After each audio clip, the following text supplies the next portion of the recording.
Good morning and welcome to episode 82 of Take a Break with me, Andrew Reid from Resilient Business Systems, and Adam. How are you doing? I'm all right, my friend. I've not seen you this week. I know. I was running around Rockcliffe Golf Course yesterday. When I say running around... Can I just say running's the wrong thing to do on a golf course? No, I was with my camera. So right. So I was invited to photograph Corporate Away Day. Oh, beautiful. And when they were going, we need to do photography, videography, capture the event. They did some charity fundraising, and they were like, can you cover the golf course? I was like, can I have a golf buggy? Because all my camera gear is so heavy. It's so heavy. I spent the day in the sun. Well, young Adam behind camera today was in here delivering live streams from here and a podcast. So While you were out jollying. Yeah, I have thousands of photos to edit. Did you take the drone? No, it's just camera in hand. So, but yeah, You got some good a shots? golf buggy. That was great fun. That was great fun, wasn't it? Yeah. So Did you yeah, career got some off great anywhere? shots. No, luckily not. They've got, talk about tech. They've got some really cool features where it's geofenced and locked.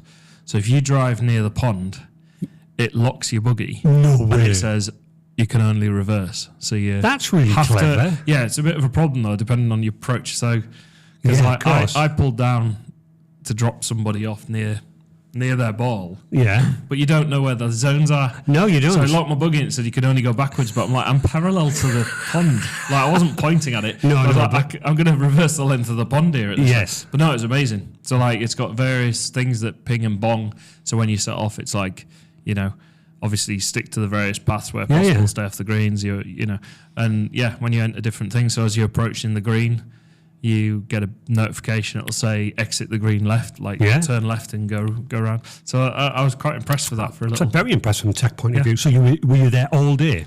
Yes. Wow. Yeah, lots nice of drinks and food. Yeah, they had barbecue at the end of the day. They did. Right. Rockcliffe were amazing. They did a fantastic Food-wise, I would have thought they would have had a sand wedge. Terrible. Okay. Terrible. We have a How guest, was your my week? friend. We do have a guest. We have a guest. My week has just been ridiculously busy. Has it? Yeah, Anyway. honestly, it's running around. I just cannot believe how much running around we're doing. However, remember we talked about my little powered automation project? Yes. Yeah, that's getting delivered on Tuesday. Is it? I demonstrated it to the customer on Thursday, and they basically went, wow, Andy. Wow, you are just going to save us. Nailed it. Absolutely, mate. They were over the moon, so it was a real nice thing for me. And I have done one more presentation of Microsoft Copilot, and I've got 5 more demos booked. It's taken off incredibly, my friend. Yeah. Really is good. Anyway, we've got a guest. We have hello guest. Hello, guest. What's your name and where do you come from? I'm Olly Graham. I'm from 4Motion Skate Park. Now, I've had the pleasure over the years, when my little ones were more little, of doing the toddler sessions back in the day. Yeah. And I've had loads of friends that have been. No, I don't believe that. Two friends. Two friends. Agreed to the other week. Okay, yeah. But I've got two friends that have basically took their little ones to learn to ride. Yeah. So I've already had experiences. I can't say like tearing it up and pulling big tricks. Big trick 720 ollies and stuff. Taking the kids down was amazing, and I remember the inception of the skate park when I used to work in the sports development team in the council. Right. Wow, of course, I'd forgotten about that. So I have seen it from day one. dot, and that's when Joanne was working on the projects from the council point of view. So Well, we were chatting just off air, Adam, and I was involved from probably before day one. Because Nigel, bless him, who doesn't work with the skate park anymore, he does in some kind of... Yeah, he still comes in and helps out. Make sure I haven't burnt it down. So Nigel's handed the reins over to Ollie, but Nigel approached me, knowing me from somewhere, I can't even remember when, he went, and we need some help. Could you possibly please? Yeah. And we ended up donating a lot of IT equipment. We set up their website for them free of charge. We put all the Wi-Fi and the network in, and it was a nice thing to do, but we were chatting off air. It's 10 years ago. it's crazy, isn't it? That's incredible. Crazy.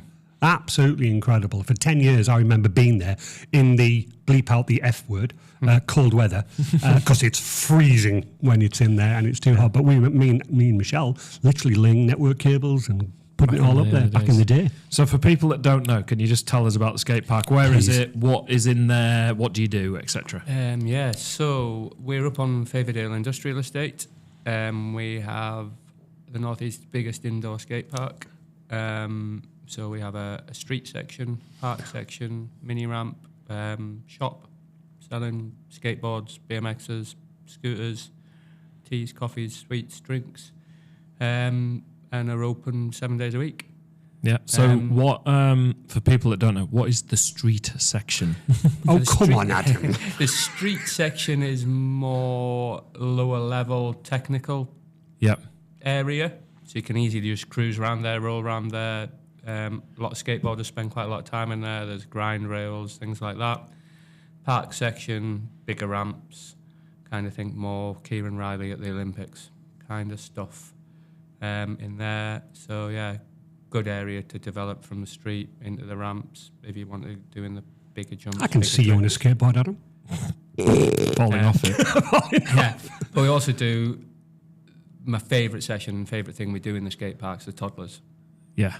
As that's carnage, but this is the only way to describe it. Carnage. It's quality carnage. Yeah. We do a toddler session on a Friday morning and a Sunday morning. Yeah. And it's kind of under fives and pretty much anything goes. I was about to say. You see a lot of parents running behind some kind of wheeled item. Yeah, a wheeled item of some shape or function, yeah. Yeah. So what are the wheeled, I mean, obviously a 5-year-old in a skateboard, no, but do you have Yeah, like... we have some, yeah. Wow. Yeah, there's some who come in on skateboards at 5. Not that many, but there were a few. Yeah, okay. So what's the main scooter? Yeah, I would say, especially with the younger ones, scooters, but there's a lot of bikes.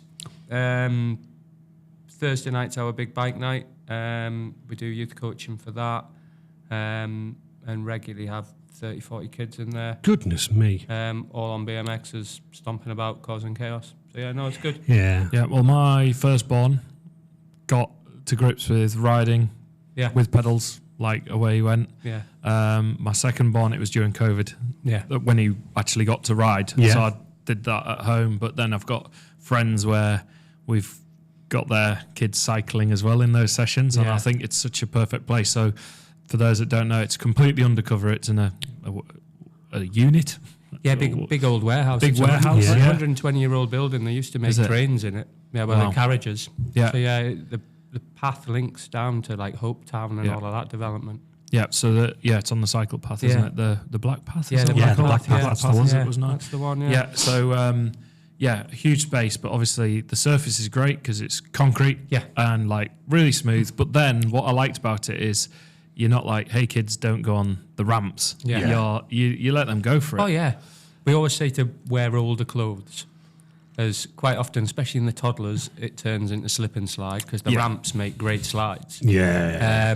But obviously they're covered in rubber from bike tires, dirt and dust and everything else. So yeah, the kids come out hot, sweaty, and generally a bit grubby, but usually with big smiles and the odd bump. So yeah. Yeah. I must admit, when I was there, the smiles on the toddlers' faces, you know. And again, they're only doing like little things, but even just like going up the ramp and turning, Daddy, did you see? Massive, massive grin. And then I also remember one little toddler getting quite fast, you know, smacking, unfortunately, into another toddler. And it really was a heavy crash. And both parents, I assume, were like up and running. And then all I remember is like going, oh my. Oh, and then the two kids were rolling about laughing. It's just like, oh my God, did you see me crash, Daddy? Dad's like, yes, I did. Oh my God, my heart. I think there's several phases that you see. First, where the parents chasing toddler around, helping them stay upright, and this, that, and the other, and that's it's hard work. I remember just coming out with a sore back. Yes. But then they sort of get away with it, and then they start absolutely. riding with friends, or they make friends while they're there. So it's a great social opportunity. It's very and then they social. go, well, let's try riding some ramps. And you see them go, there's the one in the middle, or was in the middle, unless you've changed them. They'd often start on there, and then there'd be the one at the door near where you come in. Yeah. There's like varying degrees of height, and you'd see them like lining up and then giving it a go. But it's brilliant because it's like changes in terrain and this, that, and the other for the kids. Yeah. And it's changed a lot, hasn't it, Ollie? I mean, how many times have you redone the whole skate park? It must be quite a few now. Yeah. The biggest change was about 3 years ago. Right. So during COVID, or just before COVID, Nigel had always hope to try and get some sort of building inside it, because it's a big old warehouse, so we can't heat it. And if you're riding, it's fine. If you're not, it's not. It's freezing. It's regularly warmer outside than in, because the hot air just rises and the cold air sits. Yeah. And if you sat there for a couple of hours, then you know about it. So it's been a long-term goal of Nigel's, and we got some funding, and we had this really cool design that these architects had done, scaffold structure, and it looked really good. And we got some funding, and it was looking like we might actually be able to do it. But the closer we got to actually doing it, the less realistic the design became, because it was scaffold. It was going to have to be checked every 7 days, and then decided that we needed a lift, and that was another 20 grand, and then COVID happened, and the prices just kept going up and up and up. So we pulled the plug, and redid the street area and put this big mini ramp in, and that was round about COVID time. That was the biggest change to the park that we'd done. There's been a few other tweaks and changes since then, and then more recently we managed to get a bit more funding, and we've now built a steel box inside the skate park, basically. So it's a steel framed, and we've put lots of insulation around it, and it's 10 meters by 14, so it's a cool big space. That's insulated now, and it's vaguely warmer in there. we can heat that space. So that's worth its weight in gold, or has been this winter. And then what's really cool is we've now got upstairs above that, so that gives an amazing viewing platform out across the park. So you can sit up there, look across the park, chill out up there while little Johnny's stomping about. So hopefully we can then enclose that upstairs space with lots more glass and heat that by the time winter rolls around. And then people will be able to sit up there, Wi-Fi, coffee, all will be good with the world. Yeah, I've had many coffees in that place, obviously, before this. Before this one. But what I'd say is, obviously, it's great for families, and like I've really enjoyed my time going there, and the kids have loved it. But it's more than that. Obviously, you're biggest skate park in the northeast. So what sort? How far are people travelling to come to it? Tell us a bit about the skate scene. Says the guy the skate scene. It's interesting times at the minute, as both BMX and skateboarding are now Olympic sports. So national governing bodies, British Cycling always were the governing body for BMX, but it was way out on the periphery. There wasn't really any resource allocated because it wasn't an Olympic sport, and it did its own thing. Now there's a talent pathway, there's an Olympic squad. Kieran Riley got silver at the Olympics. That was fantastic as well. One before that, Declan Brooks got bronze. So there's Charlotte Worthington got a gold. So there's clearly a scene in the UK that are doing really well. And the level of riding is just going up and up and up. We've got a few kids who come in the park who are on the beginning of that talent pathway programme. We've got 3 of them are on the kind of regional talent pathway and 1 on the national. So that's really cool. And then Skateboard GB also existed, but they were, probably not mind me saying it, one man and a dog, really. They didn't have a lot of funding, weren't a very big organisation. Now they've got Olympic money behind them. Everybody's heard of Sky Brown. Yeah, she's English, but probably more American than English. She spent a lot of time over there.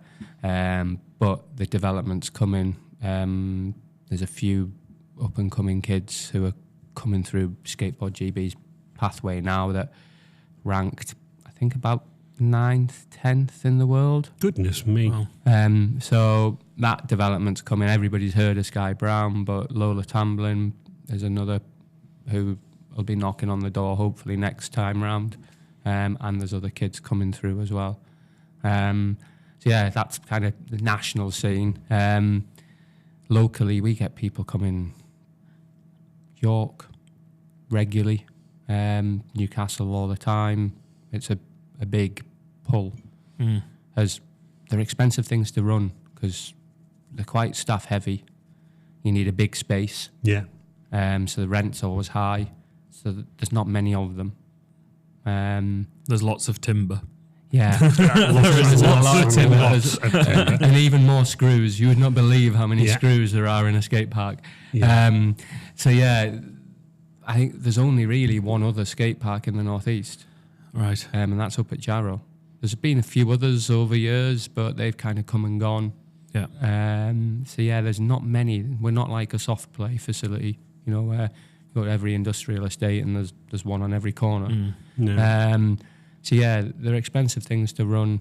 I think as well, it's the weather gets good, and people like to go outside. Yeah, I was going to ask you about that because there's lots of parks. We are fortunate we've got lots of parks. South Park, for example, there's a skate park in there. Yeah, there is. Over Stockton, there's a skate park there. Yeah. So you must lose quite a few to those, obviously. I mean, you've got a budget in the summer if you get a hot month to lose money. Yeah. For probably, hopefully only 1 month, but some years it's been 2, because people go outside. It's free. It's nice, you know. You'll get some who come all year regardless because our ramps are infinitely bigger. Yeah, of course. You know, you've got Preston Farm. There's quite a big skate park over there. Yeah. But again, some parents prefer the atmosphere of our place because it's staffed. Yeah. There's rules. There's a behaviour code. So depending on who, how, where, what, sometimes some of the outdoor places can be a bit of a zoo and not for the faint-hearted. So yeah, we get some who will be with us all year. But yeah, we definitely lose a percentage. Skateboarders especially. I can imagine. Skateboarding's got a big street scene. Of course it has. Yeah, you know, exactly. Out there grinding curbs, finding local spots, etc. So yeah, as soon as they can get back to that, they will. Yeah. The BMXers and the scooter kids, they want the bigger ramps. So some of them will go outside and do stuff. Exhibition Park up at Newcastle's got some big concrete bowls up there. Yeah. I think you've got it all, though, haven't you? You've got, Yeah. If you're a skateboarder, if you're a BMXer, if you're a young toddler, everything. Yeah, some places kind of favour one discipline more than another. We've tried not to do that. Makes it a bit awkward sometimes because some of them are like, oh, you could just do that. And you're like, yeah, but then the BMXers wouldn't like that. Yeah. Or the scooter kids wouldn't like that. You might, but that's a third, if that, of our potential audience. So yeah, it's hard trying to keep them all happy. But yeah, I think as a skate park, we're fairly well-rounded. We've got stuff there for beginners. Our toddler session's amazing. All the way up to, we've got kids coming who are on national talent pathways, throwing front flips and back flips over some of the boxes. And I've seen some of them. Yeah. It's incredible to watch. I've seen some of the videos because especially in the earlier days, or when I was down there and I saw Nigel, they'd be like, oh, have a look at this video. So do you still get, obviously, YouTube, social media and all this, are the skaters themselves and the bikers still filming videos in there? I know that there's various shoots that were done in there. Yeah. I mean, skateboarders especially, if it's not on a clip, it didn't happen. Are you having tripod wars like gyms can at the moment? Or have you got somebody usually following and they're filming each other? We've got a bit of both. Some even use a shoe. A shoe? A shoe. A shoe pod? Yeah, we've got a shoe pod. There's an inliner who comes, and if he hasn't filmed it, it didn't happen, very much so. Yeah. And because he puts his inline rollerblade boots on. Yeah, I was going to say, as a skater losing a shoe. He has to take his shoe off. Yeah. So his shoe goes in the skate park with his phone strategically placed, and that captures his clip. Wow. Because that matters. It does. That matters to the community. Oh, yeah, massive. Like you're saying, it's a huge lifestyle in terms of what people are doing, but also they want to share because they work hard on getting these tricks and skills right. And it's a lot of work. Put hours into them, and the hits and the slams that some people take to get it is, there's a lot of commitment there. We've had quite a few school groups come in. Last year we got some funding from British Cycling to bring some local school groups in, and all of the teachers loved the resilience that it gave the kids. No, we're resilient. Sorry. Good plug. Thank you, Robbie. That was one thing that all the schools commented on, that they were amazed because some of the sporty kids are obviously well up for it, even if they've not been before. They're into sports and they're like, right, bring it. Give me a go. Yeah. I'll have that. Yeah. And they'll fall off and crash and they'll get back up because they're used to getting spanned on the football pitch or whatever. It's just life for them. So, yeah. But then some of the other kids who were really impressed by the teachers because they were like, yeah, everybody got involved and it gave them a platform to try something different. I think one thing that I find when I do visit, and unfortunately it's not been enough purely because we've now been funded. You don't skateboard anymore. No, I don't skateboard anymore. Never have. But I've been effectively we've supported full motion for like say 10, 11 years. But what I found and what I always feel when I walk in there is that community sense. Like everybody looks out for everybody, whether it's a young toddler or even I've seen like a younger person talking to a larger kid, if you want a better word, and they've not known it. It's like, sorry, how did you do that? And it's like, all right, what you need to do. And the community sense and spirit is fabulous. I remember one of the instructors, I want to say he was a young lad, but now he'll be like full-grown adult. Yeah. But I remember he was in there, obviously supervising the session. Yeah. And the kids, had all little kids around, and they were like, oh, could you show us a trick? Yeah. And it was like, and Nigel's like, yeah, go for it. So he's like going over a box, doing a flip or whatever. I was like, yeah. No. Yeah. Yeah. And I'm like, Daddy, can you do that? Yeah, no, absolutely not. Not A cat in hell's chance. But it's good that I think, it's like role model within the scene with people that know what they're doing, how they're doing it. So obviously you're offering up employment opportunities as well. Yeah, that's one of the other big things that I'm quite proud about is we employ about 12 people. Wow. And a lot of them are young, first jobs. Some stay, some go. I've got...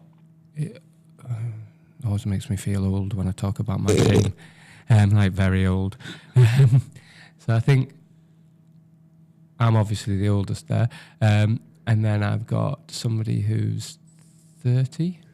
And then another one who's about 27, another one who's 24, one who's 23, one who's 22. Probably the 23 and 22 are like the one that I'm thinking of. Yeah. And then I've got quite a few 17, 18-year-olds. Yeah. And then my scooter coach one of them's 14. Coach at 14. That's wonderful. Yeah. I mean, he's throwing backflips, front flips, all sorts of crazy stuff. And you're like, you could be the coach. You'll do. Yeah, exactly. Funny with the scooters because a lot of them burn brightly, and then fade away. As you tell people I ride a scooter, and it doesn't sound quite as cool as I ride a skateboard or a BMX. No, true. But when you're dropping in on a 16-foot vert wall on a scooter, that's twizzling it around your head and landing it and nailing it perfectly. I'm aghast. It's pretty impressive. Absolutely. Yeah, the default could be you ride a scooter and then you see them do it. And it's a different world to what people's perception is. Absolutely. So there's a lot of them get into it because it's easier. Doesn't take as much time. Like to get good on a skateboard, it's quite boring to start with. You've got to learn to push the piggin thing and balance and turn and stop. And that just takes time. It's just muscle memory, and you've just got to rinse and repeat. And if you're not prepared to put that in, then you don't go anywhere. I did have a skateboard growing up, and I did rollerblade. Yeah, in the 90s. Loved my rollerblades. Yeah. Absolutely loved my rollerblades. I think everybody did. I just remember you just brought a flashback in terms of the skills like stop and push and all this. Yeah. When I got my skateboard, my dad put it on the path outside the back door. Jumped on it, scoot, crashed into the coal bunker. Yeah. It's funny, the inline and the rollerblades.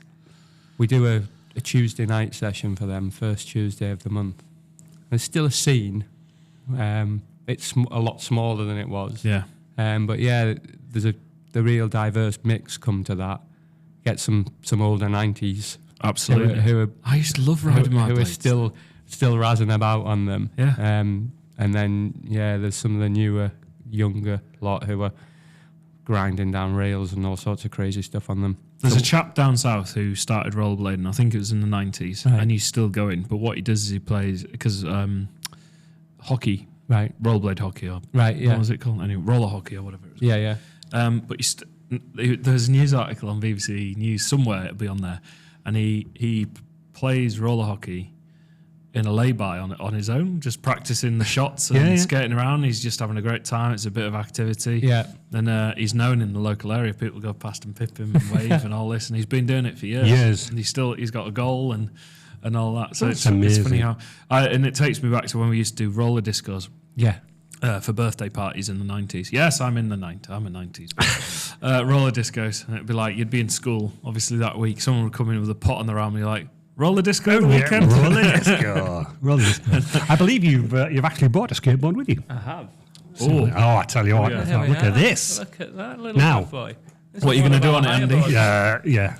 Yeah, so you hire kit. Yeah. So this is one of our hire boards. You can see it's had a life. But it's had a few tails, hasn't it? Yeah. A few sweat, blood and tears. It's done a bit of time in its day, but it's still rolling. So we hire skateboards. I like those. See how long that wheel went down? I was about to ask in terms of, Adam, can you remember your skateboard? Can you hear that on the camera? From your skateboard to that skateboard. Yeah. I had one with I had one of those 90s ones that you see out of Back to the Future. Yeah. With the hoverboard. Yeah, almost the hoverboard with wheels, but with a red brake. Yes. Thing where you a cap on the end. Yeah. And then I did get one of these. I could just never get it off the floor. I couldn't do anything. Dan, my son, was very, very into his skateboarding. He used to, when he used to come and visit me when he didn't work for me, he used to come and we used to go to full motion and he used to absolutely pull some intense stunts, as he calls it. It's funny how the tech's developed. I can imagine, though. The boards, a lot of them are still the wood's the wood. Yeah. And you get it comes out of a decent wood shop, the press made with good wood. But trucks, bearings... Trucks are this bit, Andy. Yeah, all right, are they really? That's I'll ask metal Mark. bit that holds Mark, what's the truck? There's a few different companies, but there's still kind of core brands within there that'll still be the same. But I mean, some people spend silly sums of money on the bearings. You can get ceramic bearings if you want, and they cost equally. You can make them cheap. Yeah. A basic setup you can get for 60, 70 quid's going to get you a long way. Yeah. And especially if you're starting off. Yeah. So it's a relatively cheap sport to get into. Yeah. Pair of shoes, a board. Lots of plaster. Lots of trips to the It surprised me. I always say I'm a bit of a fraud in the skate park because I ride mountain bikes. So I didn't really know that much about skateboarding when I started there. My skateboard coaches who ride a lot, how quickly they chew through shoes. Yeah. So 2-3 months tops, shoes done. Wow. Right. Yeah. Well, you got this grip tape. Grip tape. Hey, get you. Check it out. Grip tape just eats them. Eats them, yeah. It's sandpaper for those that don't know, basically on the top of the board, so you can. Yeah, grip. it just eats the shoes. Yeah. What I like about the skateboard, and I always have, and this is from my days being the cat, it's like, yes, you've got the sport itself, but we've talked about technology, building gaming PCs, building various things, but skateboarding and cycling itself can be very much more so with skateboarding, because someone that's into skateboarding, they'll get their initial board and do this, but very quickly they're into, right, what board am I going to get? What type of wood is... There's different sort of flexibility to the board. They're then going, what trucks am I going to get? And then before you know it, they're actually starting to develop ideas, look at things, what grip tape. They then start cutting the grip tape to the board themselves. Oh, there's so much customization that you can do. Yeah. I mean, the trucks will last a while, depending on how hard you're skating. The board is the bit that gets replaced. Right. That loses its pop. It wears out, depending on how many grinds you've done. People can snap them. So depending on how hard you're skating, you get 2-3 months out of a board. Goodness me. If you're hard and riding a lot. But even the technology, some of them have got carbon fibre layup in there as well now. There's all sorts of crazy stuff that, depending on what sort of style skater you are, you can do. Can I ask, Ollie, what's the marking 8? Is that 0.8 or 8.0? 8.0 And what does that mean? width. Right. So depending on how big your foot is, I'm with you. you will probably need a wider board. Some Right. people, it's also just a personal preference. Yeah. There's lots of different widths. They do incremental sizes. I mean, you can get an 8.25, you can get an 8.5. There's a 8.375 even. There's a ridiculous amount of different sizes that you can get into. Same with bikes. The BMXs, the biggest wheel generally that people will use is a 20-inch. But again, the frame size is massive, depending on how tall you are. Yeah, of course. Personal preference. Yeah. But yeah, going back to the tech, like you were saying with skateboarding, the computer game that everybody used to do was Tony Hawk. Oh, loved it. Yeah. Absolutely loved it. I don't know, it was just a perfect combination of It really was. skateboarding was cool. He got really good music on there. Yeah. And it was an easy thing to pick up. I don't think I knew anybody at the time who didn't play that game. No, everyone I knew. Absolutely. And I was into my skateboarding. I can't do any tricks, never could. Yeah. But I can't even get on one. I enjoyed riding the board around, Yeah. do you know what I mean? And I was, I could never get it off the ground. Yeah, as I say, You know. I tried once and flipped up, hurt myself badly. I'm like, I just don't have a balance. It was on infinitely easier on Tony Hawk. Wasn't it? Absolutely. But yeah, it's funny because there's never really been a BMX one. That kind of... Yeah. There's been a few games, but There's yeah, been a few games, but there was never one that was that universal. Like Tony Hawk. Like, at the minute, Matt Jones does a lot of stuff with Red Bull and rides mountain bikes, all sorts of kind of lifestyle If you haven't stuff. seen Matt Jones, do it because I watch. Please, I yeah. watch Matt. I'm a bike cyclist myself, and I watch Matt Jones. I love seeing him do the Red Bull stuff. Yeah. He did that massive jump. Yeah, over his house, yeah. He gets towed in on a quad or a motorbike or something with like a water ski handle. Yeah. Lets go of it and jumps his house. Yeah. Absolutely insane. And he built a ramp up to his house, had I don't know what the middle bit's called, Yeah, another ramp. Yeah. Which then flicks him up to drop off the back of the house, and I'm like, that is just insane. Yeah, he over jumps as well. He properly lands it pretty much to flat, and nearly wrecks himself. But yeah, he gets away with it. He does get away with it. But he's at the minute developing a mountain bike game. I heard that on his socials the other week, actually. So whether or not that becomes the next Tony Hawk, we'll have to wait and see. Who knows? But yeah. So, talking about tech, obviously, Resilient support you in terms of whatever we do. They're Microsoft 365 by Teams. So, they have all the emails with Microsoft 365, everything's like thing. And that's obviously been a standard. I remember when you very first started off, Nigel was like, Andy, cheap as chips.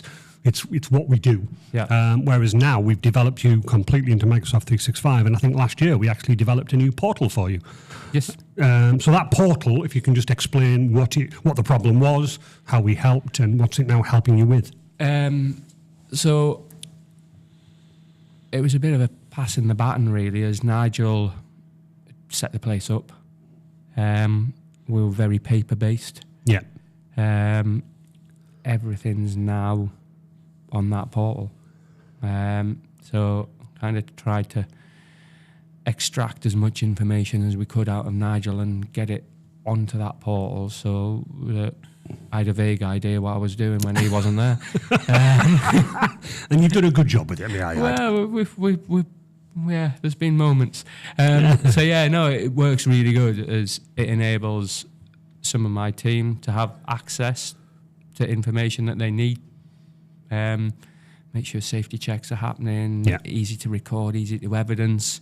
And then also for me to keep the place running. Yeah. You know, we've got various spreadsheets, accounting information, etc. sat there that I work on weekly. Yeah. That are handy to have, that then save me time with the accountants when the dreaded VAT quarter looms large. All of that boring stuff. Never mind riding skateboards and bikes. Very Would you true. believe? I think everyone walks in and goes, wow, this is amazing. And you're still doing loads of admin. I'm doing admin, sending boring emails, talking to suppliers, doing VAT returns, all of that kind of growing. Funding applications, are you going for those as well? We're trying to. We'd love to get a foam pit and a resi ramp into the skate park. If you get a foam pit, Andy over there, you're going on it. Right, okay. So we're going to launch you into it. That's the next. We've got two kind of big development aims for the park, and the park side is one, which is the bigger ramp section, and the kids are desperate for a foam pit and a resi ramp, as there isn't one in the northeast. There's a small one up at Jarrow, but that skate park's very scooter focused and has quite low ceilings. That can be an issue if you're jumping in there. Especially if you're on bikes, etc. So loads of the kids are going to Manchester, they're going to Corby, which is about 4.5 hour drive down to Corby. There's a massive skate park there to access that facility, which is great. It's good to go ride somewhere else, but equally it's just not that achievable for some people. And even the ones that it is, they can maybe do it once a month. Yeah, of course. So if you're wanting to learn backflips or harder tricks, you kind of need to somewhere soft to land, because you're not going to get it first go. Yeah. And that's the idea with a foam pit. So you learn it into a foam pit, you get to the point that you're landing it fairly regularly in the foam pit. And then the next step's a resi ramp, which is a kind of hard rubber surface, but underneath that's foam. Right. So if you get it wrong on a resi ramp, there's some give and it's softer versus wood or concrete, which are your two alternatives. With metal trim. with metal trim. Yeah. I mean, what could go wrong? Yeah, exactly. I'm definitely not doing that. So that's a big aim for the skate park, is to get that, but it's not cheap. Yeah. No, I can imagine it isn't. Probably looking at about 100 grand. Wow. So anyone listening, If you want to make a foam pit, drop us a line. Got loads of sponsorship options. I can imagine. So we're looking for funding for that. We've got some of our own reserves that we've put aside. So I've got about a quarter of that ready. I just need the other 3/4. But it's incredibly competitive at the minute in the funding environment. And then the other bit is the rest of the kind of the building, the upstairs bit that we want to do.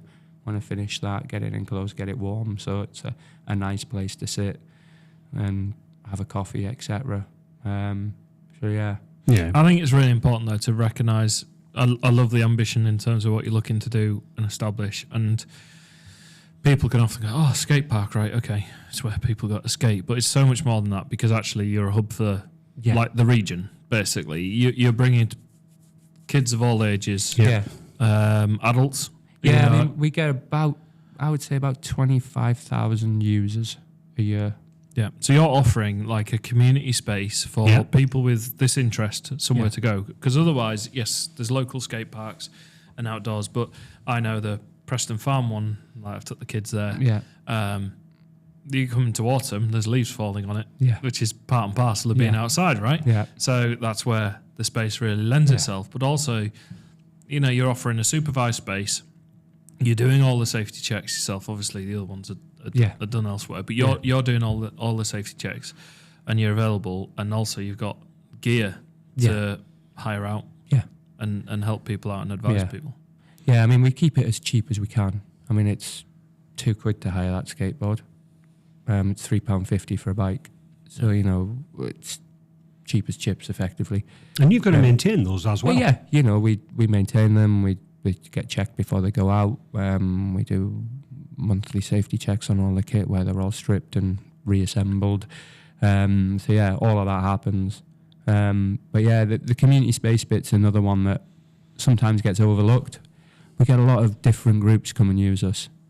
We do a fortnightly homeschool session.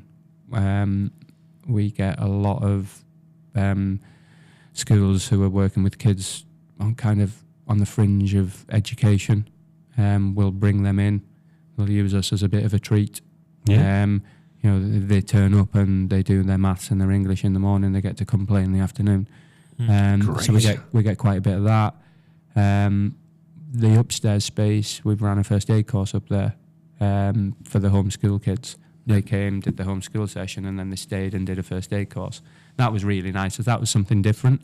We've not done that as much because we've not had the space. Yeah. But it's cool to be able to offer a little bit more than just somewhere to ride your bike. Yeah.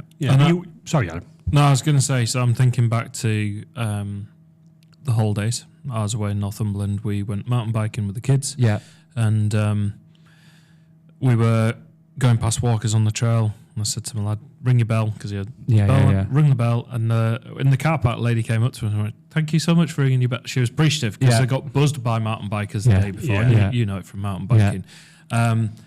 She said, thank you so much, which was good. And then she made a comment, which is absolutely valid. She goes, it's so nice to see the kids outside doing something in nature, out in the world. Yeah. And I think, it's so important that people also realise that there are spaces like yourselves where there are loads of children, young people, actually physically taking part in socialising and doing these things. It's just, you don't often see it because obviously it's in the confines of the skate park in this case, but you've got of your community of children, young people, say, how many of those are regularly coming back? Look at teenage years.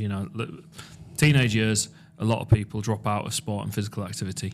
I bet you've got a real cohort of young people that are absolutely bought into the whole spirit of massively. I mean, we do coaching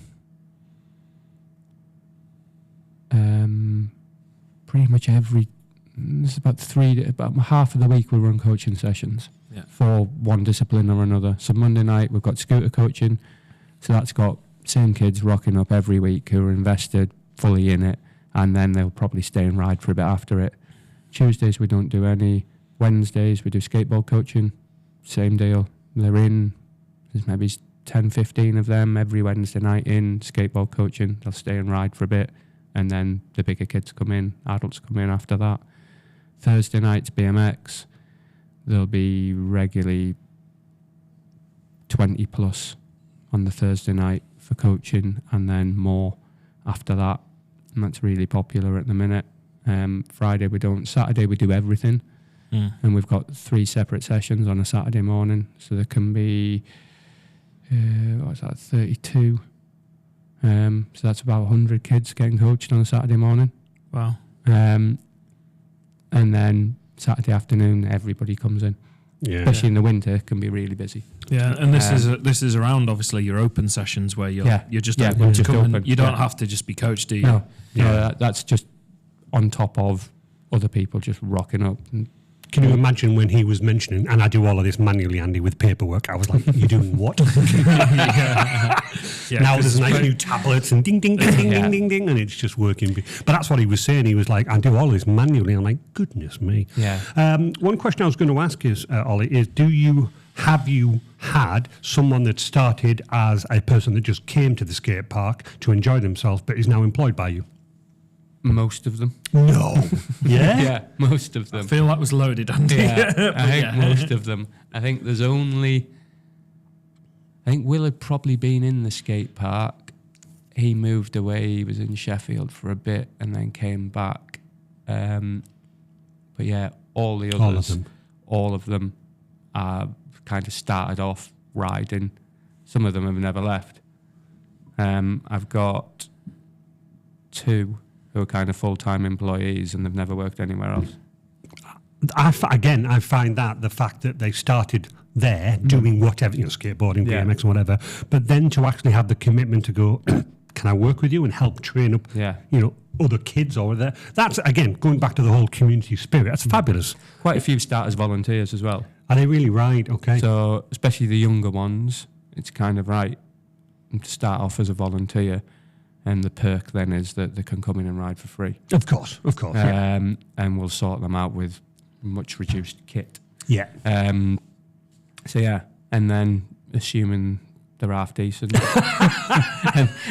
and they do what they say on the tin, then we might be silly enough to actually start paying them. You silly person, you silly person. And that's our progression route, really. Gosh. So you were telling me just before, 10 years old.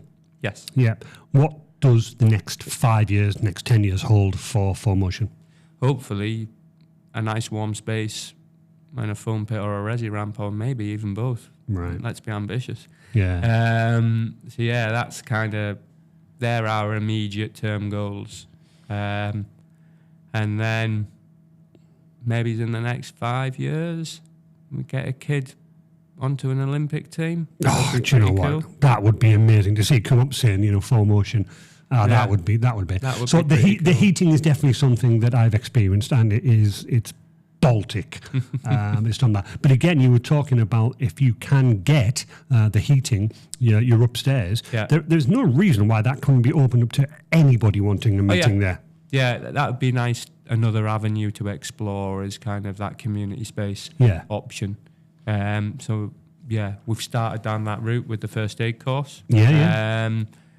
We've already got a lot of the community coming through, sitting there, doing what they do. But yeah, we've definitely got space on an evening.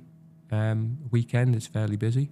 But yeah, during the day and midweek, there's options there. Plus you've got great parking. There's loads of areas, loads of parking. It's fairly well situated off the A1, so people can get to it quite easily. Yeah, so no, there's definitely options there. So yeah, that's another avenue. Potentially some catering. We might do some food. Yeah, very good, right? But we do basic stuff now, like sweets and drinks and things like that. But it'd be nice possibly to get some chips and burgers and maybe even some vegetables for the kids. Don't go too far. Yeah, push the boat out. We'll push the boat out. We could deep fry them and cover them in chocolate. Yeah, of course, absolutely. So yeah, that's an option that we're currently looking at. But yeah, we'll see. We'll see. So no, there's lots of scope there. It's quite interesting time as well with seeing what national governing bodies are going to do. Skateboard GB have got a big partnership at the minute with Samsung. They're doing a lot of stuff with them. They've recently just paid for us to stay open later. Oh, nice. On a Sunday night, 2 hours, free skateboard session. Oh, even better. So that was pretty cool. Yeah. They just paid a bit extra to us, and we kept the park open and people rocked up. We do a lot of birthday parties. I can imagine. I was just about to say, events like that must be great. Yeah. As a young kid, I'm having a party where skateboarding, like, oh my gosh, yes. Yeah. Yeah, we had one actually Tuesday. Yeah. We had one on Tuesday. It was a 4-year-old's birthday party. Oh. And there were a few parents going, I have to sign a disclaimer at a 4-year-old's birthday party? I'm like, yeah, you do. Yeah, you do. Absolutely, you do. But yeah, it was a bit like a big toddler session. So it was carnage, but it was great. Great fun. Yeah. The only issue... I've been watching the Instagram. I know. That's why I'm quiet. It's you need to have a look at the 4Motion_Darlington Instagram because it's brilliant. Yeah, the only highlight of the only disappointment I think of her birthday party was she let go of a balloon. Oh. We've got very high ceilings. Very. That balloon is gone. It's still there. It's still it's still there. It'll be there for a while. Oh, It's been hot recently. It might lose a bit more air. No, exactly. Float back down, but yeah, it's still hanging around. Good stuff. So, thank you so much for coming on board. It's been a real pleasure. How can people get hold of you? What's your website, email? It's 4motiondarlington.org. That's number 4. Yeah, number 4. Yeah, the digit, not FOUR. No. Facebook, Insta. We are toying with the idea of a TikTok account. Do it. I'm telling you now. Speak to this man here. Yeah, Speak to this man here. It's on the list. So honestly, the kids will absolutely adore you for it. Yeah. And you'll just generate your own content. This, all I'd say is you think you're getting reach now. Yeah. Put yourself on TikTok. I could point to Adam off camera. Don't you agree, Adam? He's nodding, absolutely. Right, well, it's on the list. You heard it here first. We'll also be on TikTok. No, speak to these guys. These you are don't have to do a phenomenal. dance, you know. That's what's been putting me off. Yeah, you can, it's not all just dancing. No, You can. I'll investigate it. Yeah. No, definitely we can help with that, and obviously Excellent. Adam You're can going to do the dance, yeah? help. No, I'm not going to do the dance. However, You we also will. heard that here first. We will help. We will help you set up the TikTok account and put it on your website. So Exactly. it's all pretty good. So did you enjoy that, I've matey? loved it. Sorry, I went down a little rabbit hole of Instagram videos watching because I love. I'm a big kind of action sport. Yeah, you are. fan, Yeah, and absolutely. It was. I remember years ago. I watched a program called Drop In TV. Yeah. You remember it? Yeah, I do. And That was the life. they put. It was amazing. They put. The one I watched was the different cyclists. So there was freestyle BMX. There was all sorts, slopestyle, downhill, the lot. Put them all in a camper van and sent them off around New Zealand. And then when I went traveling to New Zealand, I was like, I want to buy a van, build a bed in the van, and take my mountain bike. Yeah, yeah. And that's exactly what I did. Nice. And everywhere we went mountain biking. Did you get Georgetown? Dirt jumps at Georgetown. Yeah. It was just, and some of that stuff is absolutely terrifying, by the way. Yeah. But yeah, did it, and it was just incredible. So I've got such an affinity to all that, and just seeing what you're providing, it's very unique.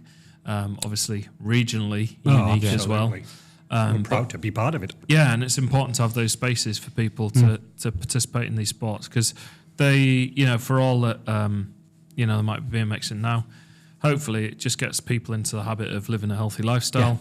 And they may well be riding road bikes in years to come or mountain biking, and then they'll be getting their kids involved, and it's What I will say in terms of if I just talk about, we're obviously talking about trusted partners, we're obviously always talking about getting reach out there. Something that, and I think I've told the story before on the podcast, you may not know, bless you, Ollie, is that obviously we try to support you as much as we can. I remember probably about 4 or 5 years ago, Michelle was at a networking event, and around the table as you do, you're just networking, and Michelle introduced herself, and the gentleman to her right just went, "I know who you are. I take my son skateboarding, and your logo's all over the place." He went, "Thank you." And she said, "That's really nice." Came back glowing on the night time with me, and she went, "Our name," the gentleman said, "I know who you are. You do IT and you do full motion because I take my kid there." So for us, doing what we do, it's really nice just to get that recognition. It's good, especially when your work's in the walls. As I often say. I keep saying, it's in the walls. Also, you were saying about the Georgetown, the drops. When we were first there helping it build, I did walk up to one of those drops and look down, and I'm like, I'm not brave enough. And I'm not sure whether it's still there. There was an archway. Is there still the archway there? No, that's gone now. So you could stand in the archway, and it still was taller than you, and someone on a BMX could flip over above, the the big vert wall's still there. Is it? and it's big. Yeah, it's bigger. It's Just look at the bigger. Instagram because you see it, and they're going miles in the air on the BMXs. It is incredible as well when we were there and when we're doing stuff or dropping stuff off for Ollie and stuff, and you see these kids. It is like the slow motion. They're like, how high? Now you've said before the roofs are high, and they are very high. I mean the kids get nowhere near them, but even so, you're looking going, oh my God, it comes down. Yeah, and the amazing. airtime, as they call it, And again, going back to the community, when you see somebody land or nail one of those things, when they come to the end, all the other kids are like, wow! Yeah, they're all cheering for each other. It's absolutely Even amazing. when they're competing with each other, because you do like jam events, don't you? Yeah. And they'll be competing. I saw one there, someone pulls off a trick and everyone's high-fiving it. It's like a real community thing. So. Yeah, it's very nice, very nice. So thank you very much, Ollie. It's been a pleasure. Thank you for bringing the skateboard in. So it's really good. You can have a go on it next. No, we're not going to do. Not going to do that. at all. Highlights reel. There he goes. There we go. Stop it. What are you doing for the weekend, my friend? This weekend is the Darlington Mini and Junior Rugby Festival. So how was your DJing last weekend? It was great. It was a party, wasn't it? Yeah, A young 13. party. That's it, 13. I was like, could be a tough crowd. But no, it was fantastic. We had a great time. Awesome. And then this weekend, it is the Mini and Junior Rugby Festival. Right. Which I will be there in my Hubspoke Media sponsorship capacity. Good. Taking photographs and making video. And also I've got the under-10s to try and coach and photograph. So I don't know how I'm going to do that yet, but we'll figure that out. I've got other coaches. How's the training coming along? Trend's happening. Another kilo off this week. Woohoo! Being back on the bike. Swimming's going well. So yeah, it's going well. Training for a triathlon. Oh, are you? Yeah. Which one? Windermere Triathlon. Nice. Sponsoring our friends. 6th of July. Yeah, I'm raising money for the Team Luke Foundation. All right. If I haven't mentioned it enough on this podcast, you need to sponsor me. Yeah, definitely. So yeah, Next Saturday, that as well. Have you been to Ellerton? Sorry, Ellerton? Ellerton. I haven't yet. I need to get on the back in. list. I am waiting till I slim down a bit more. Before we try the wetsuit. I'm worried it'll explode. Yes, exactly. But it's been a few years. So yeah, the Team Luke fundraising event is next Saturday at Blackwell Meadows. That's the 10th of May. If you're listening, family fun day. Giant inflatables, food stalls, and there's charity rugby games going on as well that people can watch. You don't have to come and play. I'm not you playing. Can just watch. Yeah, exactly. But I'm sponsoring. Yeah, you are. So thank you. So just for anybody that's listening, next week's What You're Doing at the Weekend, it'll just be all about that. It will. But no, that's my weekend. Monday, I'm just going to relax. What about Ollie? What are you doing this weekend? Working. Mountain bike coaching on Saturdays. I do a monthly mountain bike coaching thing up at Hampstead Forest. So that's Saturday. Very nice. Sunday, I am... Squirrel Chasers now open, everybody, at Hampstead, just if you're wondering. Yeah, it is. So yeah, I'm doing that Saturday. Sunday, we've got birthday party Sunday night in the skate park, so I'm in for that. And then Monday, it's bank holiday, so the skate park's open all day. So I will be there. Get yourselves along to there, guys. That's the weekend. Absolutely. What are you doing, apart from going to the skate park on Monday? No, not going to skate park. Here's your skateboard. Yeah, I'll leave this here. You can bring it up on Take it Monday. with me. No, we are having a bimble down on Saturday to Clitheroe. Nice. Yep, there's one of my good friends that we do, Daniel James, who was part of the 90s Yell. He's highlighting the Clitheroe Live, so we're going down to support him. Oh, brilliant. So travelling down Saturday, having a bimble down, we'll stop off for some food, book into the hotel, and then Clitheroe's event's open all day. Daniel's headlining at 8 o'clock. So staying over, catch up with him afterwards, see how it all went, but give him some support. And then Monday, travelling back, and we said we'd pick up my dad and go for a nice meal. Perfect. So honestly, nice, quiet. Yeah. But looking forward to it. Bit of a switch off. I'm not near a computer, so I'll have to enjoy myself. What a shame. You will. What a shame. Eh? What a shame. What a shame. Well, that's brilliant. I hope you have a great weekend. Yeah, I hope you Ollie, have a good thank one. you. By the Thank way, you. Ollie is the perfect name for It is. what you do. Yeah. It just occurred to me. His at the end. other guys that his trainers are 720, backflip, silly mid-off. Oh no, that's cricket. Indie Nosebone. Yeah, exactly. That's Tony Hawk. Yeah, there it is. There's also Melon. Yeah. No, that's just you. Yeah. Exactly. Right, well, thank you very much, everybody. Thank you again. No Ollie, worries. much Thank you, appreciated. Ollie. Have a great weekend, everybody. Bye. Bye.